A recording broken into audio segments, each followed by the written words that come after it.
দেখছেন বাংলা এখন আর বাংলা এখনের প্রথমে যে খবরের দিকে নজর রাখবো। সিজিও কমপ্লেক্সে সুদীপ্ত রায়, তৃণমূল বিধায়ক সুদীপ্ত রায়কে তলব করেছে ইডি। আরজি করের রোগী কল্যাণ সমিতির প্রাক্তন সভাপতি সুদীপ্ত রায়কে আগেই তলব করা হয়েছিল। সুদীপ্তর বাড়ি এবং নার্সিংহোমে তদন্ত চালায় ইডি। আর এবার সিজিও কমপ্লেক্সে সুদীপ্ত রায়, তৃণমূল বিধায়ক সুদীপ্ত রায় সিজিও কমপ্লেক্সে আরজি করের রোগী কল্যাণ সমিতির প্রাক্তন সভাপতি সুদীপ্ত রায় এবং তৃণমূল বিধায়কও তিনি, আজ তাকে তলব করা হয়েছে। সিজিও কমপ্লেক্সে তলব, সিবিআই এর তলব সুদীপ্ত রায়কে। আজ সিজিও কমপ্লেক্সে সুদীপ্ত রায়, সেই ছবি আপনারা দেখতে পাচ্ছেন এই মুহূর্তে।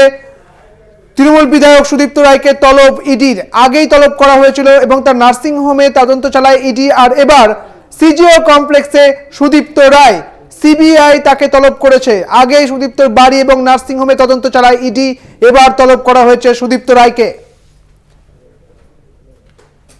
দেখতে পাচ্ছেন সেই ছবি, সুদীপ্ত রায় তিনি পৌঁছে গিয়েছেন সিজিও কমপ্লেক্সে। তৃণমূল বিধায়ক সুদীপ্ত রায়, তাকে তলব করেছে সিবিআই। আরো বিস্তারিত বলতে পারবেন, আমাদের সঙ্গে রয়েছেন আমাদের প্রতিনিধি শাকিল মুস্তাক। শাকিল, ঠিক কি জানতে পারছো?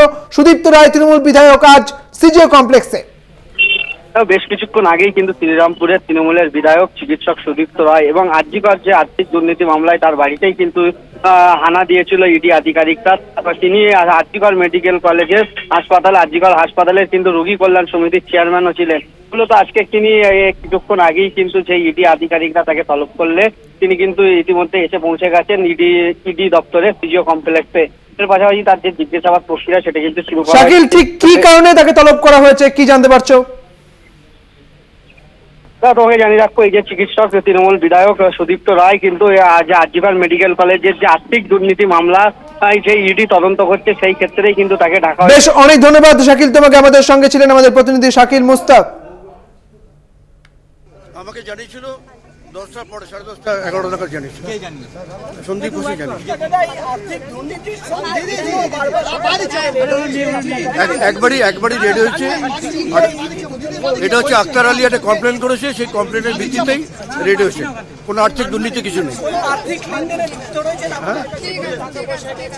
না কিছু কোনো টাকা পয়সা নেই।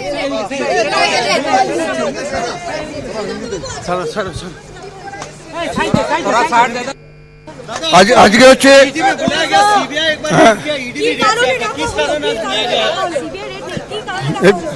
सीबीआई रेड नहीं किया। अख्तर अली बोल के एक एम्प्लॉय था, वो एम्प्लॉय कंप्लेन किया था, उसके कंप्लेन का ऊपर जो सीबीआई ईडी का रेड हुआ था, लेकिन कुछ नहीं मिला।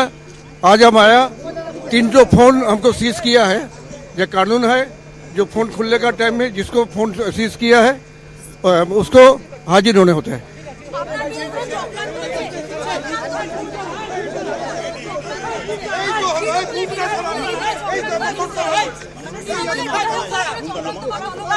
চক্রান্ত নিশ্চয়ই এটা একটা বড় চক্রান্ত, এটা একটা বড় চক্রান্ত এবং আমরা সত্যের পথে আছি এবং আমাদেরই জয় হবে।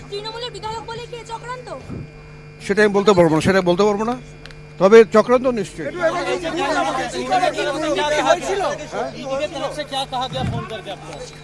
ईडी की तरफ 300 फोन सीज किया है। जो ये है कानून है, जो खुलने का टाइम हाजिर होने होता है। तो हमारा एक तो फोन, हमारा 2 बेटी का दो फोन सीज किया है। 2 बेटी भी वो लोग डॉक्टर है।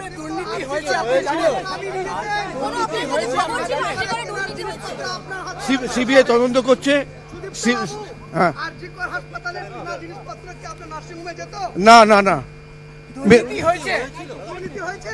সিবিআই তদন্ত করছে, সেখানেই প্রকাশ হয়ে যাবে দুর্নীতি হয়েছে।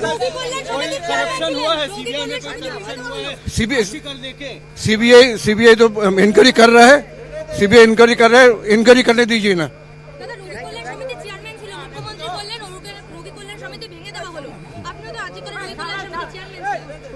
আমি শুধু আরজিকর না, আরজিকর এবং কলকাতা মেডিকেল কলেজের 2 জায়গায় আমি রোগী কল্যাণের চেয়ারম্যান ছিলাম। ना दुर्नीति अभियोग नय। मुझे कुछ नहीं बोला, लेकिन क्योंकि मेरा तो नंबर उन्हीं के पास है, हम तो ऑल्टरनेटिव फोन यूज कर रहे हैं। मुझे पापा के साथ हम भी जा रहे हैं। ईडी हम वो नहीं जा पाएगा, हम वापस आके बोल रहे हैं। डॉक्टर शिल्पा बासुकर।